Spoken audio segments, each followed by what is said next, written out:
Hey, happy Sunday. Well, isn't this an interesting title? My JWX lied about his psych evaluation. So, what I'm going to do today is talk to you about some sensitive content. So, there's your disclosure. I'm going to get some sensitive content, okay? If you've been watching me for a while, you know I'm a survivor of domestic violence, so my journey's not an easy one. And what today's video is more about is marriage counseling as one of Jehovah's Witnesses. And here's the thing. Why are you going to see a marriage counselor in the first place? Very interesting thought. And kind of how this came about that I even asked him to get psychologically evaluated when I was married to my abusive JWX. Okay, if you don't know, hey, I am Myra Cassidy, empowerment coach, religious trauma specialist, actress, writer, speaker, and you're watching Sisters Living with Religious Trauma Syndrome. What is this about? This is about me working to raise awareness to a horrible situation, that of religious trauma syndrome, because I have it. I live it. Each day I manage it. Right? There's definitely ways of healing, right? Ways of living your best life, but it's about identifying what's going on with your body and learning how to manage. So I came up with this idea to raise awareness to what's going on. And what I discovered only as a student at Indiana Wesleyan University studying psychology, going to school because I did not have a choice. Okay. I'm a coach. This is here for informational purposes. Okay. And I do not represent the worldwide organization of Jehovah's Witnesses. Okay. Yes, I am an active witness. And I know that's super confusing for so many people. But what that looks like is that I don't worship at the Kingdom Hall because it's triggering. I say at home. I worship at home. I work on a home regimen, if you will. Okay. And yes, I do absolutely coach active witnesses, inactive witnesses, disfellowship witnesses, and XJWs because I get it. I get how deep this is, and everything is definitely not as easy, not simple as it seems. We're talking about mental health help here. Okay. So yeah, I did want to share those things with you. Hey, subscribe to my channel. Subscribe. I must be doing something right because ads are playing on my content, but you have to have like over 1,000 subscribers before you can get paid. And that's important to me too. It's making sure that I'm presenting quality work and that I'm also being able to, get the benefits of that or reap the benefits of that too. So please subscribe if you enjoy the content. When it comes to answering comments, I work to answer the comments to my best of my ability. Sometimes I may be a little bit slow replying, so please be patient with me as well there. And I also offer one-on-one coaching services, so definitely please look at the comments below for more information about that. And I kind of hit on that: active, inactive, disfellowship, and XJWs. Bam. Getting into today's video, what happened here? So on my channel, I actually have a really great video, which is called Myra's Home Assignment TED Talk, something like that. It was a video that I had to do as a student at Indiana Wesleyan University to say, okay, if you presented this information as a TED Talk, how would you do it? And I really laid it out in that video. Very proud of that video. But it is posted on this channel further down. But when you listen to that, you learn that I talk about my discovery and how I realized and learned that I had PTSD and how horrible of a journey it was, right? Going from doctor to doctor, finally driving to Cleveland Clinic several hours away just to find out that I had PTSD. How terrible. And why? Because home was a war zone. So here's the thing I wanted to share about it. At this point, when I was married, we knew I had PTSD. Okay, I had it for some time. I'm tired. You are not changing your behaviors. You are flipping out. This is not okay. I'm getting sicker and sicker. Living here with you is making me sick. I need you to stop.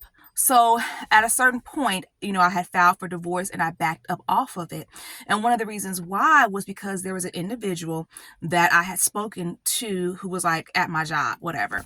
And she was telling me, also a survivor of domestic violence, but she was telling me about what happened between her and her husband. And what she told me was, she was getting ready to divorce him and getting ready to leave because he was, abusing her. We're talking about physical. All abuse is terrible. But I want to make sure I reiterate, I'm also talking about physical abuse. And the reason that's so important, because as Jehovah's Witnesses, right, it's been ingrained in us, right? That God's love book, you can't divorce or you shouldn't leave unless it's extreme physical abuse. Okay.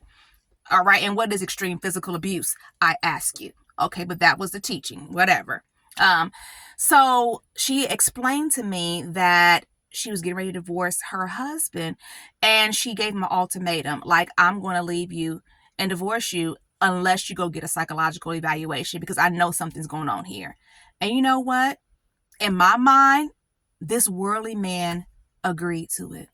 He got psychologically evaluated because he wanted to save his marriage. He cared enough, whatever was going on in his brain, he cared enough about that woman and about his children that he didn't want them to leave.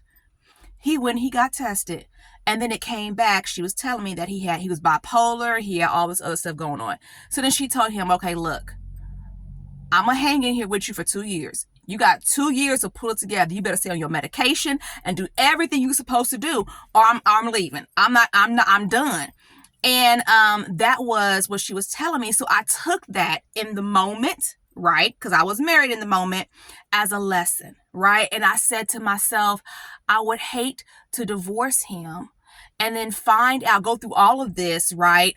And then find out, unscriptured divorce, as we call it as witnesses, and find out that he's got some type of mental problem and all he needed was medication to get better. So I presented the information to my ex and I said, look, we know that I have PTSD. We know that. I said, but living here with you, you're setting off my PTSD. I'm not feeling well. We know something's wrong with me. Every 3 to 4 months, you are flipping out and acting a fool, acting like you the Incredible Hulk or something. I said, look, I've got PTSD.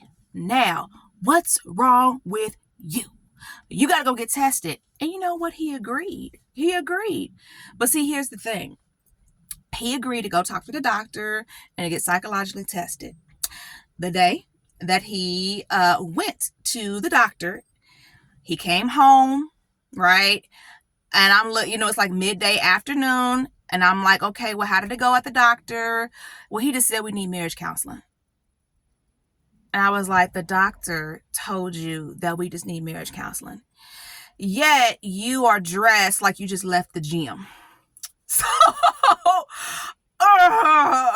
in that moment, I'm like, he is lying to me. If he went to the doctor, he sure did not say everything he needed to say, or he never went at all. And I remember in that moment saying, Jehovah God, I'm just tired. I'm too tired. I'm just going to go with it.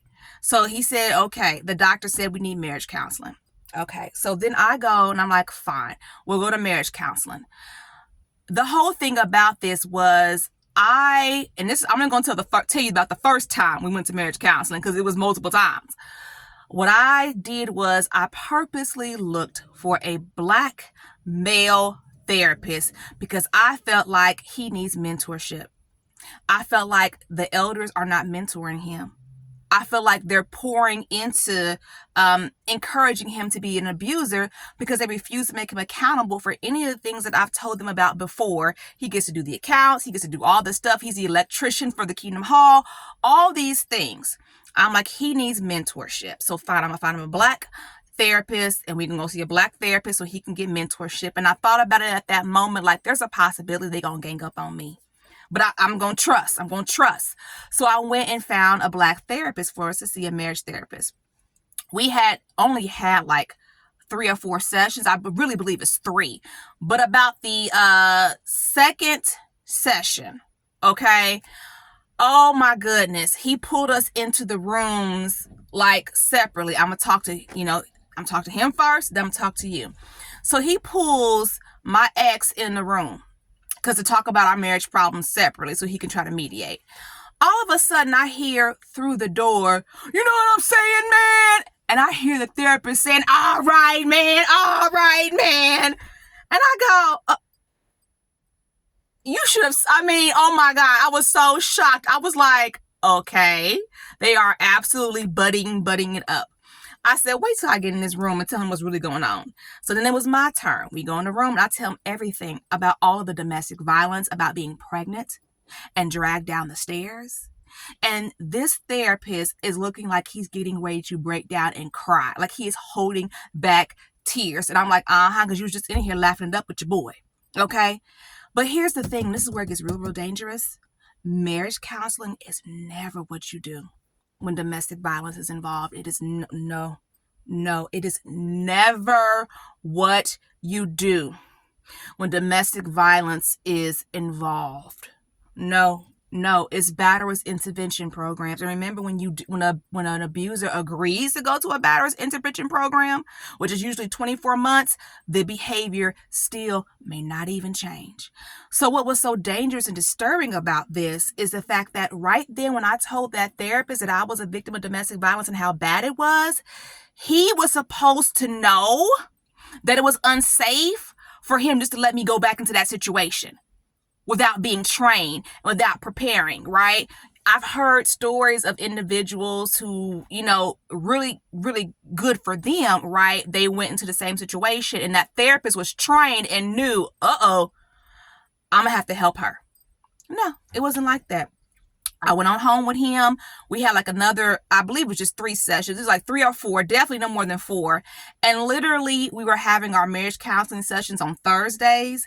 And we had just had a marriage counseling session on that Thursday. The next day, that Friday, it set off.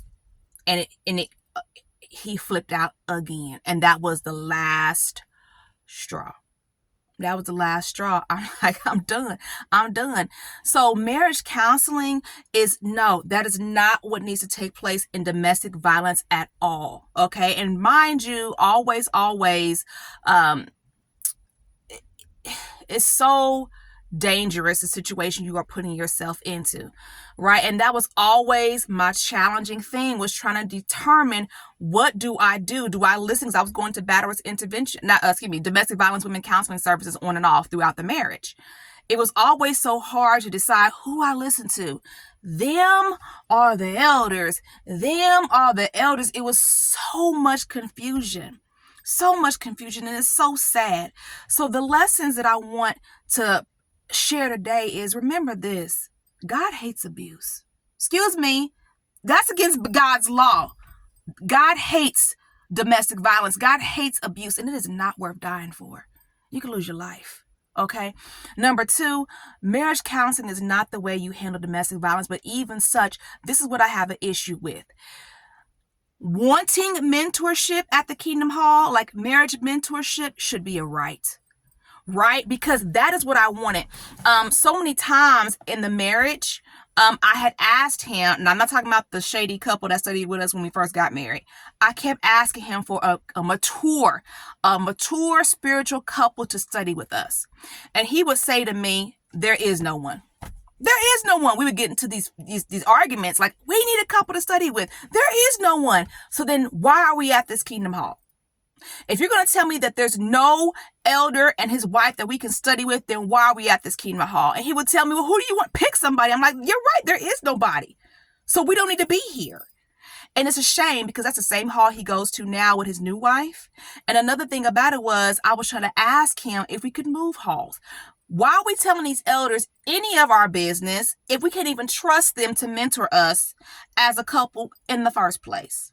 Why are they having any say on anything? Why are we going to them for any help if we can't even trust them to be a mentor, right? If we can't even trust that. And that's one thing that it should be a right? You should be able to find an older married couple who ask you, hey, why don't you come on over for dinner?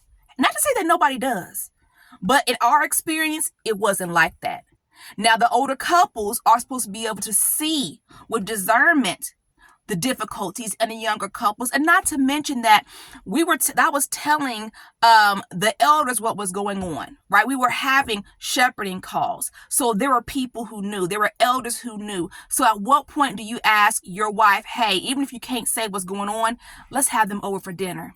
They can use some encouragement. Let's keep on pouring into them. Let's keep on seeing what we can do to try to help, instead of it being just, okay, we had a shepherding call, see you next year. Okay, so definitely that's frustrating, right? When it just seems like, an older couple to mentor you is just another part of the brand. Like, what's really, really real? And isn't the true love video so cute? Oh, the older couple was just always there. Is that really what's happening at most Kingdom Halls? How many people do you know got mentorship from the older couples in the hall? Did you get any mentorship? I have a lot of individuals out here who've been through similar experiences as me. Did anybody that was older in the hall, those older couples, come out for you? Did they invite you out to eat? Did they mentor you? Did they ask you, hey, let's study the Bible together? Let me show you how practically this should be. Or did they just say, read the Watchtower Wake magazine, it's in print? It's in print. It's in print. It's in print. Were people willing to get in there with you and roll up their sleeves and say, we're going to just do what we can do. We're going to do what we practically can do. Let's go out and fill service. Let's do this. Let's do that. Or they just look at you. Maybe even gossip about you. You see what I'm saying? Yeah, I mean, it shouldn't be. It shouldn't be. It just definitely shouldn't be. So I hope I've shared some helpful information with you today. Definitely subscribe to my YouTube channel. If you're looking for one-on-one coaching, definitely reach out to me. Definitely I coach active, inactive, disfellowshipped, and ex-JWs. I absolutely do. Hey, protect yourself. Protect your children. Heal correctly. And I hope you have a happy Sunday. Thanks for watching.